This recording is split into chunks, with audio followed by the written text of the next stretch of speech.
I'm Lola. And I'm Mamuna. Together, we have a combined 35 years of experience within the tech scene in North America and Europe. We talk about the highs, the lows, the WTFs of navigating the technology industry and answer your questions about navigating tech careers. This is Lost in Tech.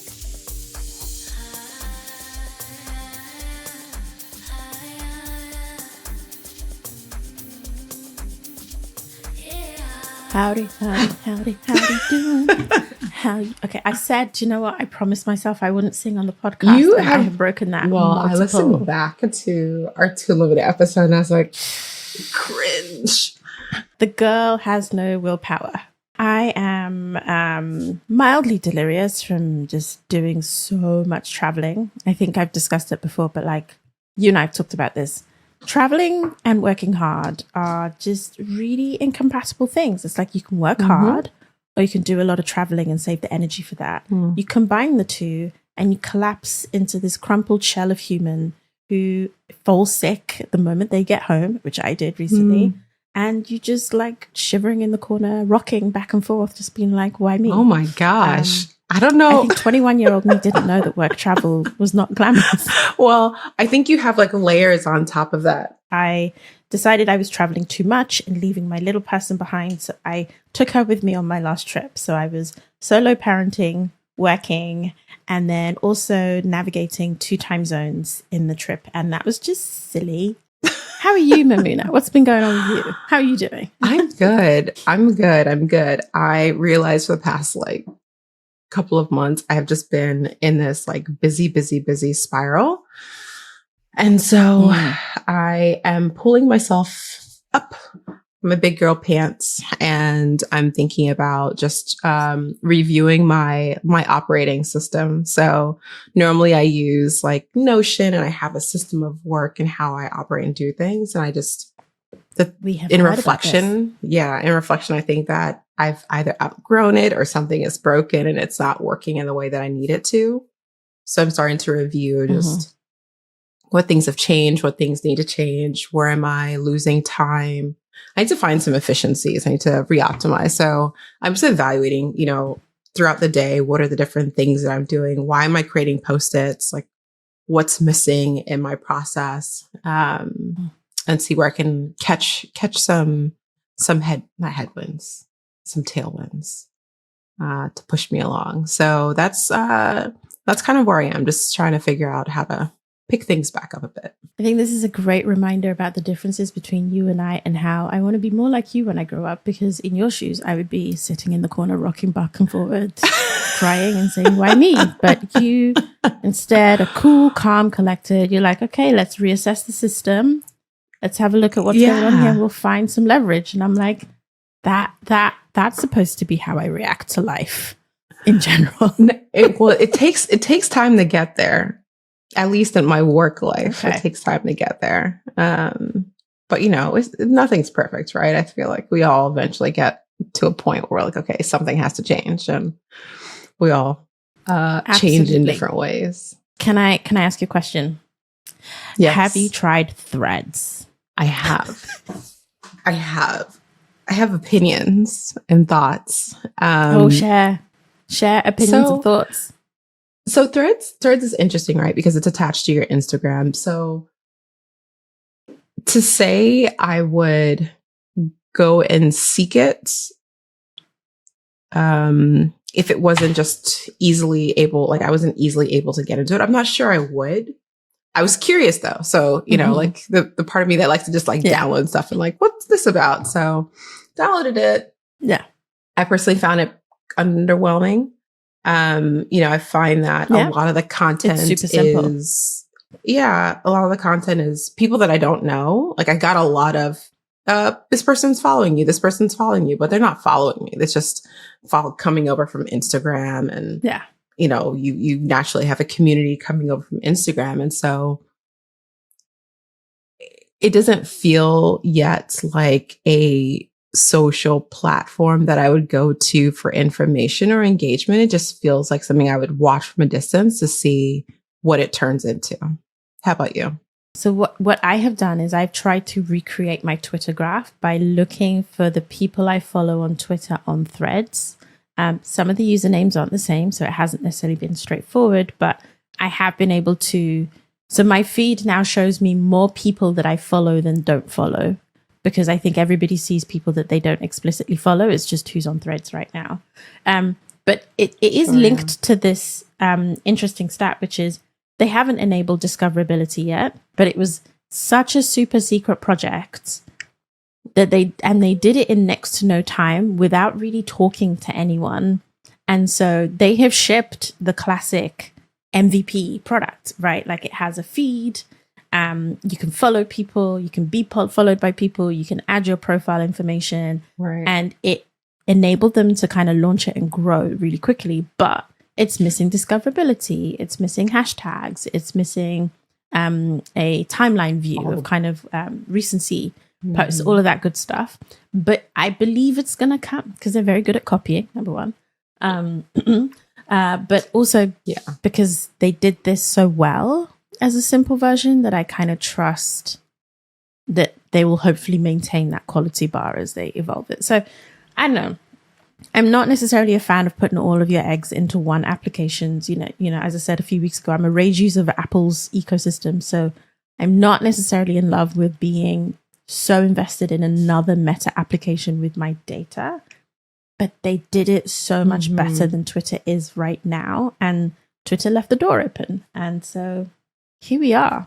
And I think Threads might win this battle, quite frankly. Yeah, it's interesting because I think Elon, this is the first air quotes competitor that like Twitter is actually sending I think they sent a letter to them, right? Oh yeah, cease and desist or something. Yeah. But they haven't done that to others, and so clearly there's a threat here, which I guess goes into like the founders. Like, why am I hearing news articles debating you guys having a cage fight? Like, seriously, guys, drink some tea. Right. And like, I don't want to see tweets going on around like whose member is bigger. Like, come on. Like, seriously, tech bros? Right. Grow the F up. Grow up. I'm curious about the users that are showing up on Threads and if they are Facebook users or if they are Instagram. I know I think they're all connected. I know, like, I have a Facebook account, but I don't really use it. So does that count towards their number of users on Threads or? No. So they are counting. So you can only get a Threads account with your Instagram account, and Instagram, not Facebook. So you have to have an Instagram account, I believe, or you can create a net new account, which would be linked to your Instagram if you don't have one. But there is something interesting there about what the graph is, because my Instagram has always been private, will always be private. And it's much more like friends, family play space. My Twitter has been open for a number of years and is much more work, learn, news, kind of like much more intellectual engagement. And those users have a very small overlap. And what I didn't love and why I spent so much time following my Twitter followers on Threads is because it was nice to see like my cousin's baby's 3rd birthday on Instagram. I didn't want it on my Threads. Right. So I've actually muted some of my Instagram, people I follow on Instagram on Threads to make space for more work like. And so the voices you're used to. Yeah, because your graphs don't completely overlap. Like if I started flooding my family with blockchain posts, they would probably mute me too. They'd be like, what are you talking about? Yeah, like I don't get it. Can you just send more pictures of your daughter? And like, did you guys have a barbecue yesterday? What's the weather saying? Like that's what they want from me. And so I think the account connection between Instagram and Threads, I actually think that's a technical thing. Like it was easier to use an existing account infrastructure than to build one from scratch for Threads. And then I think from a meta perspective, they do want all of their data to understand when it's one user. But I actually think as a user of the service, the graphs for those different things are very different. And I can't imagine. I left Facebook in I think it was 2012 or 13. I cannot imagine having Facebook friends in my Threads. Like, I don't even want that. I literally left Facebook for that purpose. I didn't want anything to do with it. Oh So my gosh. I think it's a different type of person for most people, but who knows? You know, if you're an influencer, you just want everyone following you, so you don't care. Right. It doesn't matter. You're used to default to open. Yeah. It's going to be fun to see. I think as they bring out new features, though, this is when it gets risky, right? They already, obviously the hype was great, but their daily active users dropped quite heavily in the first week because everyone's there for the hype and then everyone settles in. It's like, oh, it's missing features. So, you know, they lost like 40 million users in terms of daily active user numbers. And people might be like, oh, that's catastrophic. Right. It's like, no, now they've got to actually focus on utility and growth. So they've got to make it sticky, give you a reason to come back, add the features that were missing for the first release, which they knew were missing, but they know that they've got to show up with. And at that point, we'll really get the sense of whether or not this team is going to be able to deliver on what Twitter had and lost, quite frankly, and then go beyond that to what we were all actually still looking for from some kind of feed algorithm that is a safe place to discuss the world. We'll see. Discovery is going to be a huge component of that, I think. Yes. Just being able to find those voices outside of your current Instagram community. It's going to be a huge... and ads. Ads. Because Meta is the most successful ads business in the social space today. Yes. And I think one of Twitter's massive missteps was the way they implemented ads was very poor. And it's one of the things I load today. It's like every 2 tweets you see a highly irrelevant ad. Well, also I feel like their inventory. Oh yeah, no, it's. I'm sure sucks. their inventory too is poor, just given the leadership at the moment. They chased everyone away. Exactly, so they're left with what they're left with. It's going to be interesting to see what happens with. Yeah, we'll see. We shall see. But I'm enjoying the ride, and I'm on Threads. And as soon as they allow you to have multiple accounts, Lost in Tech will be on Threads too. Woo-hoo. So all this Threads talk. Mm-hmm. If, as the internet is speculating, Threads was really built by 10 engineers, and there wasn't really a PM, are we out of a job?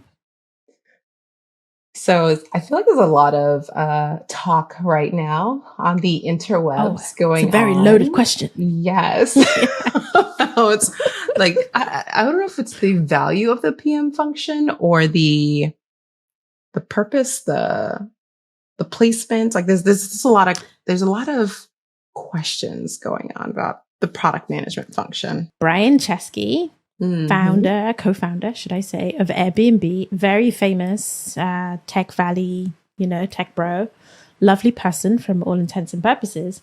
He spoke at a design conference a few weeks ago called Configma by Figma, the product we all love. And he said that Airbnb got rid of product managers. And the internet went, we can get rid of product managers. And a bunch of other companies were like, we're going to get rid of product managers. And everyone was like, Apple doesn't have product managers. And now it's become this whole thing about product managers not being technical, not, the discussion we had a few weeks ago about like designers sometimes feeling undervalued, but being technical experts. And then it's like, well, Airbnb says you need designers, you don't need product people. So it's a really interesting discussion right now where obviously some people are taking it at face value. Yes. And there's a lot to unpack in there. There's a lot to unpack. It's so interesting, right? Because you think about the world before product existed and it was moving, like things were being shipped, companies were being formed. Yeah. But as a product person, I could argue both ways, right? I could argue that technically, if I were to say, does product have to exist? One could just say no in its function. But one of the questions people ask me a lot is like when they're looking for mentorship, like I want to get into products, how do I get into product? What does that mean? I'm like, okay, well, what kind of product? Where do you want a product? What are your strengths? What are you interested in? Because there is no one single definition for product management. Like it's not that you go to school and there's like a standard, you must have these 5 skills and then you're a product manager. Product managers fill gaps. Like they are sort of feng shui. Like they just work with the organization to make sure that things are just moving and in whatever form that is, they are. Mhm. I agree. And then I have a lift on that because I think I've always ascribed to the mini CEO version of product management, which is kind of like in a room full of many voices, you are the clarifying voice. You're like, thank you for your inputs. Here is our vision. Here's our direction. This is what we're going to do. And here's how we're going to execute. And maybe importantly, on a lot of occasions, here's why that matters to us and how we hold our nerve when it gets difficult, right? So you're establishing the go forward impetus for the entire team or organization or company. And I think as much as like the role of product can vary depending on company, product management as it should exist in 2023 is actually asking for the mini CEO. And the problem I think that Brian Chesky and maybe other people are alluding to is that in getting rid of things like project management or program management, we've ended up giving the product manager title to people who aren't doing the mini CEO role. And then it feels like admin, bureaucracy, strangeness. It's in the way of like good decisions being made. And if, we'll include it in the show notes, the actual 30-minute interview with him was actually illuminating because he didn't mean they just got rid of PMs and then there was no PM function. It was like, actually, in our business, marketing is everything. So the product marketing managers and the designers took on that, what the PM had been doing, and they could operate at that strategic level, which obviously, like for designers, I was like, woo, designers are in the boardroom because we're leading this thing. But I think that question of like, where does the vision come from? To me, that's what, like, certainly in a digital context, that's what the nexus of digital product management is, that you are the person who carries that ultimate call to say, okay, we're going in this direction, ideally based on good insight, based on good groundwork. But that role doesn't necessarily always have to be the product manager's role, but it's a role that product managers are best set up to play if they are the right fit in an environment, Yes, I agree with that. I think like you think about who's accountable for what. And in this world, a lot of times, if you have no accountable party, you often see teams talking past each other, or 5 people leave the room and saying like, hey, I'm responsible for X. And so the product person is that role where they're like, okay, I'm accountable. I may not be the one doing everything, but I'm accountable to ensuring that everyone has clarity in what they're doing and why they're doing it.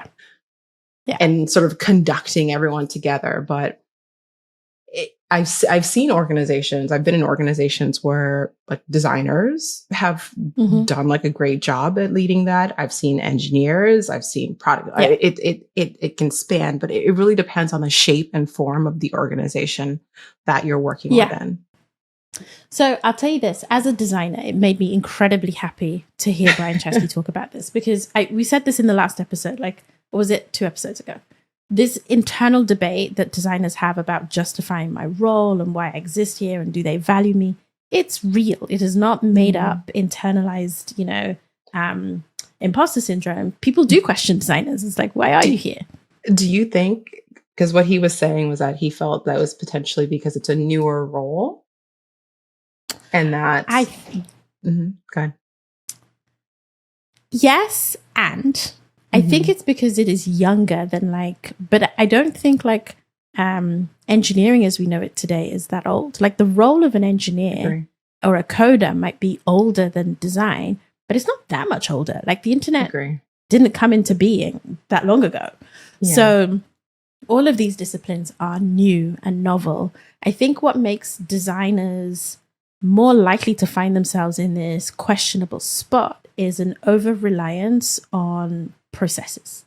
And, I think the last time I talked about it was like, you have to be willing to adapt the toolkit.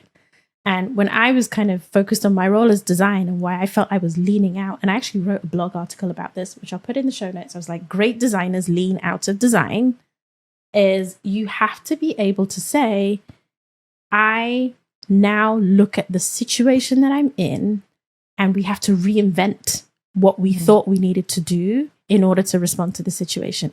You can't go back and say, here's a process we always do. Here's a way good, there was like, which you talked about in the past. I think this concept of like, we've talked about, you have to be like, the double diamond is a guide. This is a design concept of like what goes in, what comes out. It is not fixed. It's not a rule book. And too often designers lean on their process, but they're not as adaptive. Whereas I think what makes great product leaders stand out is that they are adaptive. And what Brian Chesky actually described in that interview was that at a time when his organization was in crisis, he had process and norms or the option to radically reinvent. And he behaved like a product person because he decided to radically reinvent. And I think a good PM, whatever their job title is somebody who's willing to hold that possibility in their mind at all times. It's like, we have got to change, or we've got to do something disruptive or big and scary, and not everyone's going to want to do it, but you're going to guide them and you're going to make it possible and you're going to make it safe to follow that path. And some design leaders do that in their jobs as designers, and so they are being like product people. But I don't know that product management as a discipline needs to go away because people don't get that that's the job. Do you know what I mean? I agree. And I think one of the things that you said in that was good product, a good product leader. Yeah. I think that's the important thing, because I have seen product leaders, of course, who over rely also on process. And when something comes that doesn't fit in that process, you see them quickly fall apart, right? And so one could easily see a designer or anyone else step into their shoes at that point and like push things forward. 100%. Yeah. So it's I agree. I think it's a good thought-provoking question. I don't think that like the function is on its way out. I think that people are just thinking about how to open it so it's not so narrow, maybe. It's like if you work in like a large organization, sometimes you see like a very narrow job titles and people tend not to veer outside of their lanes.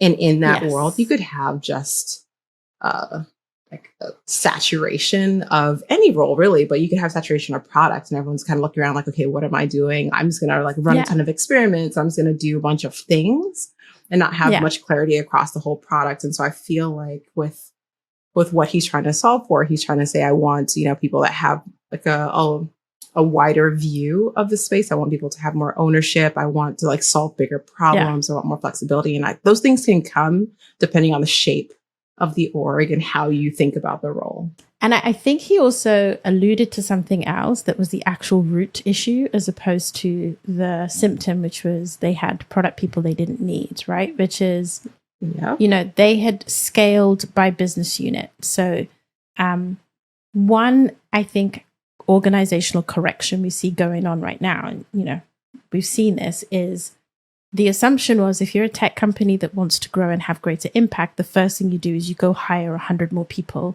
and you hire them every 6 months. And more people means more brains, which means you should be shipping more stuff. In the case of Airbnb, they stopped shipping.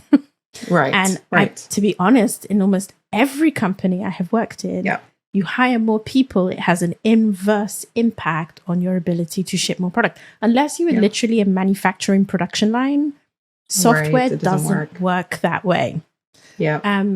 But sometimes you do need to grow. And I think the key to what Brian Chesky described, and something that I took notes because being in startup, is this idea of a singular view of your roadmap.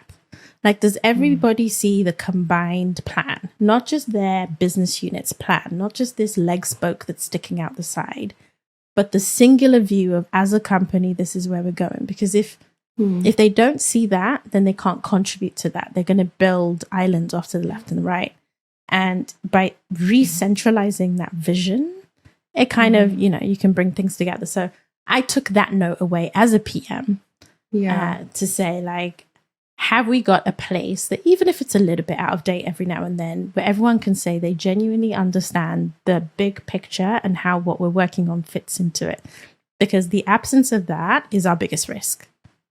To add on, the item that stood out to me was the focus on first principles over metrics.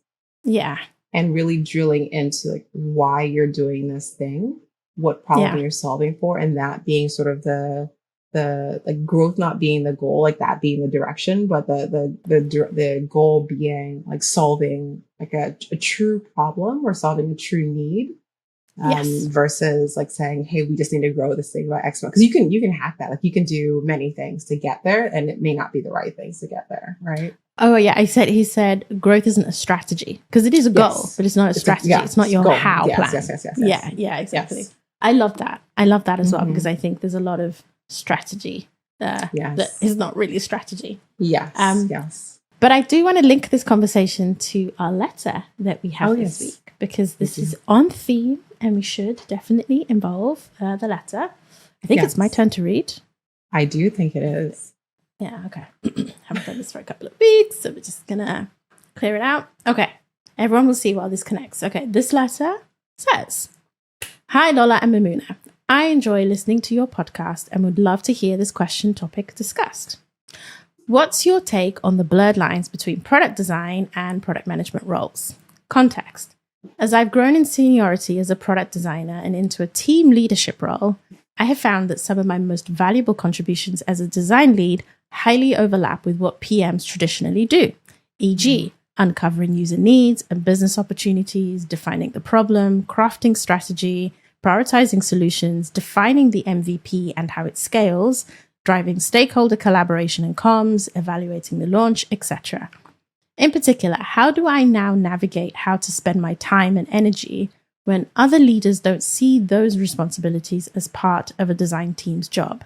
Could I be in the wrong role if most of my time is spent on those things? Thanks for your consideration, Liz. Oh, Liz, you couldn't have shared a more perfect question for us today, right? Amazing. So tell me, what sticks out to you from that question, from that letter? Yeah, I mean, it's so interesting because this is aligned so perfectly with what we were just speaking about, and just in how we define and think about product management as a role and its responsibilities and what's accountable for. And it's interesting that the leaders within their company doesn't see maybe some of the responsibilities of products or what they're doing today as part of their remit. And so it sounds like there's an opportunity, one, to do some like self-discovery, right? And understand, okay, what's interesting to me, what's exciting to me, what gives me energy, what things I love about my role, regardless of like title, just what things do I enjoy doing. And then from there, I think it's talking to your manager to say like, hey, I enjoy this. You know, I don't think it means that you necessarily have to say, switch me over to being a PM, but you know, I think there's a conversation that has to be had because there's maybe a fit question that you have to evaluate in that, right? 100%. I mean, I want to build on that, connecting back to the advice that Wendy, the incredible Wendy Knight-Agard, gave to our letter last episode. Yeah. The first place is, what does your mind body want? Like, what do you enjoy doing? What gives you energy? Because if you are doing these things and you're actually enjoying them, then you don't necessarily want to stop doing them. So it's kind of agreeing and aligning with yourself that I want this stuff to be a part of my day-to-day work and I am enjoying spending my time on these things, or I get energy from it. As such, I would like to continue doing that. That's number one for me.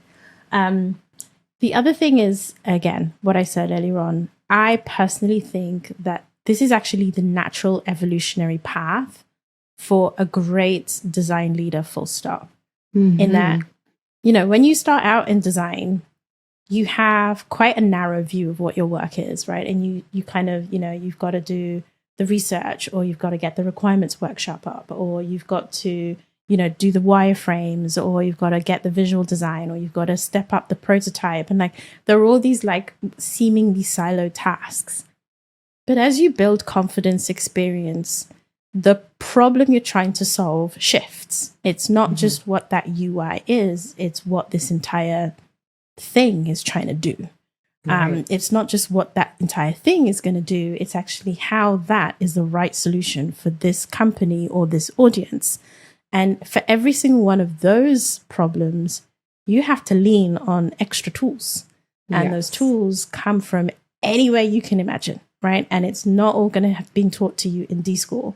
And sometimes the tools you're actually given in D school are too narrow. Like, again, we're grateful that it came up. Design thinking doesn't work for the majority of the world because it's not culturally aware, right? So if you're a designer trying to align requirements in a workshop in the southern African states or in the east of, China, maybe don't use a design thinking workshop, right? Because respect is a bigger deal and you have to change that.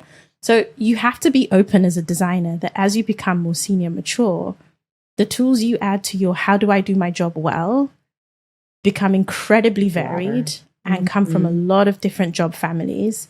And I think even when you listen to Brian Chesky's video from earlier on, he may be a designer who became a CEO, but he can't be a CEO without understanding human resources, without understanding business finance, without understanding like how to IPO a company.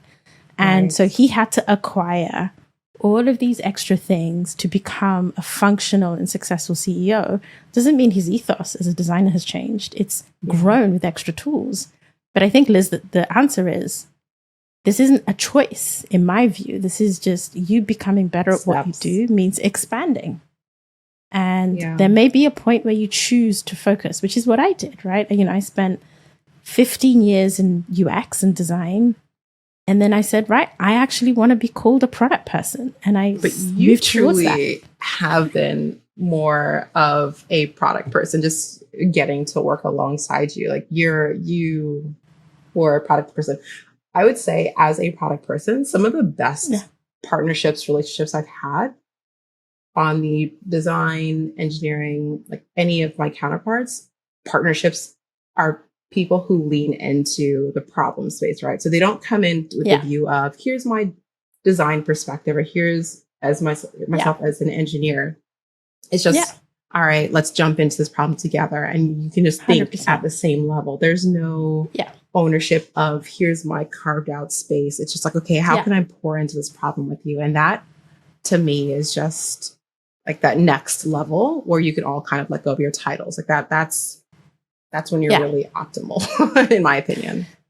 And I think the thing that I have learned to observe, like people like myself, like Liz, we're actually not that common. Not everyone finds it easy to lean out of the kind of core role. Not everyone finds it that easy to adapt their toolkit on the fly and just keep evolving.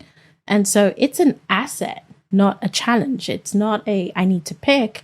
It can often be like you reframe and you say, here's what I bring to the table. Here's how I help make this in this environment better, is because I can bridge these roles. I can back up our PM. I can backstop our PM. I can PM when we don't have a PM. I can play these different roles, and it's okay because it's a net good for us. And that's a great thing to be able to bring to the discussion with your manager and say, hey, let's talk about why I'm great and I deserve that promo or that extra money because you got all these things for free. For free. When you might have to go hire another person and you don't need to. Yay. Right. Because I'm here. I think that it's a huge asset. And any organization would be lucky to have a person that has that rounded set of skills, who's also open to step outside of their domain.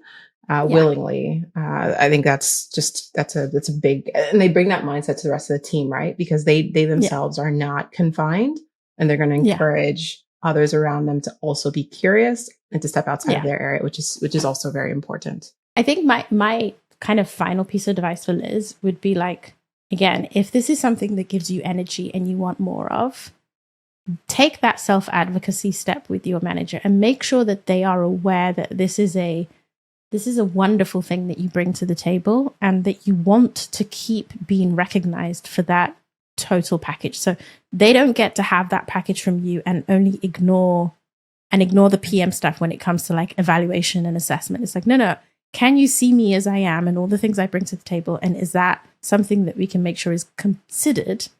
That's number one. But number two, start manifesting how you want that to show up. So like, I had design and product leader in my LinkedIn title. This is such a small thing. Then in my LinkedIn title, I have had design and product leader. I think it says something like design and product leader for complex domains for the last 5 years. And the reason was I wanted the jobs that allowed me to be both a design and product leader and really hard problems to come my way. And I manifested, I think, my previous and current roles into existence because I was kind of like, I'm going to own this hybrid space, right? And I think if your current role doesn't give you room to kind of combine these things, then start manifesting how you tell your story so that someone who's looking for you, and there are people looking for you on the market today, Liz, can see that you bring that combination of skills to the table, and then they lean in. You know, you might be the perfect hire for an organization that doesn't really need full-time PMs, but does need that PM role, that mini CEO leadership role to be taken on by other skills. You're their person. Make sure that they can find you and like start manifesting those opportunities by signaling to the world that this is what you can do. I think it was our first or second episode where we talked about the story you tell and how you speak about yourself and how you create opportunity. I think it was first. But something this like that, points to that, you know, it is so key how we first we take a moment to understand what we want, what gives us that energy, and then how we now package that into how we talk about ourselves, not limiting to where we are today, but where we want to be for tomorrow, and incorporating that into like how you talk to your manager, how you speak outwardly to opportunity, but really just having and consciously coming up with your story, curating those points you want to bring forward. 100%. Good luck, Liz. Yes, we're excited. Please send us updates. We'd want to know. Send us updates. I think this is such a great way to kind of tie off that conversation, because I think people like Liz are the future. You know, Liz could work at Airbnb and she would happily be able to lean in that product management role that isn't formally existed and work alongside a product manager, marketing manager. Or she could work in another company that has PMs, but partner incredibly well with the PM because she understands that role and they can buddy up and share those. Yes. Both things are true for someone like Liz. And so it's a net good for the world that she has this evolving skill set. So I hope rather than, you know, clickbaity discussions on we no longer need PMs. Yes. Everyone just lands in a very nuanced place and says, it depends. It depends. It depends. Mamuna, what are you learning about? Yeah. So as I've been diving into this efficiency, how am I going to just revisit my systems of work and how I work? I've been thinking more about like how to properly leverage just a lot of the new tools that are cropping up. And one of those tools is like ChatGPT, right? I do go in and do a lot of like the basic things like help to spit out like summaries from meetings or like help me generate questions or just to test the limits of what I can do with it. But I haven't really studied how others have used it to make them more efficient. And so I've just started looking at the general prompts, and there's a lot of things like, you know, prompt as if you were an executive, or prompt as if you were a 5-year-old or whatever it is. But I want to now look at truly people who have built their own systems of work leveraging ChatGPT and other tools, right? So what things can I build on top of this? And so I've just gone down a little bit of a rabbit hole to like, it's so deep. And so I have to figure out how to focus it. And that's kind of where I am right now, trying to figure out like what my first like thread I'm going to pull is going to be, and then use that to kind of, you know, find all the different paths, but deep into this like efficiency thing. How about yourself? What are you learning? Wow. My learning is actually a pride moment to boast. In all of my years working in tech, I have never submitted a patent. And last week, we filed a patent submission that has my name on it alongside a bunch of cryptographers. And I'm like, wow. I'm on the patent for like a crypto thing. It's like really hard maths. And I'm in there and I'm like, yes. Wow. I don't really know if it's going to mean anything long term, but it felt like a It felt like a big thing. I mean, learning about the process itself was interesting. It's expensive. Really? And then going through, it is very expensive. They want to make and sure then you're going serious. through the process and then actually getting to the pots. Well, it's more like you almost need to, you can only patent something that's like, I don't know how to say it without, I don't know which is the British or the American way anymore. Is it patent or patent? Anyway, both. Patent. How do you say it? Patent? Mm-hmm. Okay, so the patent must be the British way. Okay, I'll try and remember to say it my way. You have to actually make sure that you're submitting something novel that hasn't already. So there's like searches, kind of like you would expect, that need to be done. Then there are ways in which you need to describe your innovation that are very specific. And so in the main, there are dedicated law firms that are specialized in doing this for you. Okay. Mm-hmm. And then once you decide, you have to work with these law firms, and then there's a format. And then if you like it, and if you get it in one place, then you start submitting across multiple countries and jurisdictions. And so there's like a whole chain sequence of events that has to occur. Expensive sequence which was of events. Overwhelming. And I can imagine. Yeah. So typically, like if you're in a university research group, then you might get help to do this, or, you're in a company. I can't imagine this is accessible to an individual inventor somewhere, which is a damn shame. But I'll take my wins in that my name is in, the application is in, and maybe it'll get approved, maybe it'll get rejected. And a submission was made for the first time in my career, and it's a proud, proud moment. How long will it take for you to know if it was approved? I don't know. Oh. So waiting to hear back. Sometimes it's quick, sometimes it's months. Okay. I think I'm like, I can't imagine the people who review this. They're not experts in everything. You can't possibly be an expert in everything. So in order to agree or accept a patent, you have to go investigate that thing and try and become an expert in it really quickly to make a call as to whether this is novel, unique, not done before. So that can't be a quick process. They probably have contractors or something on staff that they can bring on for specific topics, right?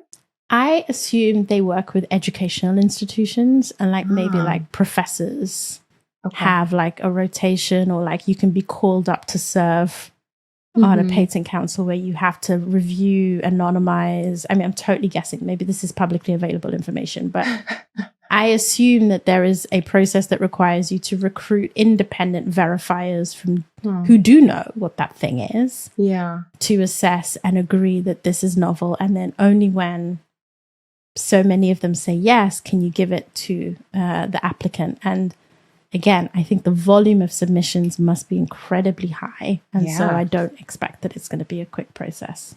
Mm-hmm. Well, congratulations. But I will let you know. Yes. If it comes through. Yes. We'll have to do a virtual celebration. I haven't got it yet. Yes. But it's in. We will do a virtual.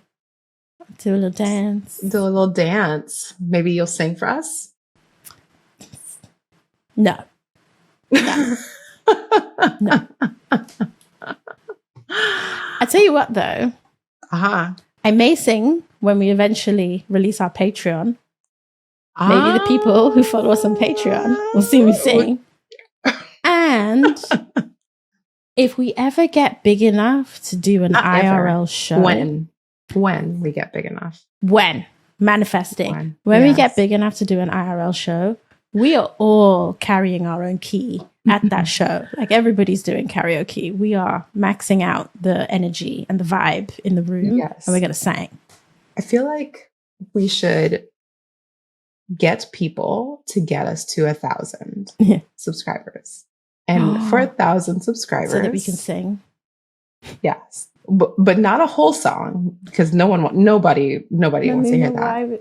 Why would you want me to do this in a full digital way where it can be shared, remixed, it can be used to wield just millennia of embarrassment on my future generations? I know. I know I can't sing, but there's always a song. There's always a song. We have songs can in our increase it hearts. from 1,000, 1,500. 1,000. There's just 500. 1,500. Please. All right. Okay. 1,500 it is. We will give you all a snippet, and maybe the interwebs will have suggestions for what we should serenade. This is a really perverse incentive for me because, of course, I want our podcast listeners to grow. And at the same time, I am now terrified of the day that you are going to make me sing on this podcast. And as soon as I tell my family this, they will be terrified too for themselves. The shame. But they're me excited. It's going to be good. So we have to I'm going to go take singing lessons. You know what? Take singing lessons. Yes, because it's going to happen. Yes. It's going to happen It's soon. gonna happen. Yes. Amazing. So with that, we want people to subscribe, to share us out into the world, like our stuff, get it up there in the Spotifys, the YouTubes of the world. We welcome all comments. Yes, we're excited. Like and subscribe, people, to help me embarrass myself on the internet. Yes. We've made this show for you, and we want to hear your stories. We have our combined 35 years experience in tech. We have an incredible bank of experts to call on. We are your safe space. So send us your tech challenges, and we'll help you create some draft decisions through some real talk. You've been listening to me, Mamuna Oladipo. And me, Oyelayo-Pearson. Edited and produced by me, Michael Blissa, with theme music by 031 MASH. Email us at help@lostintechpodcast.com or DM us at lostintechpod.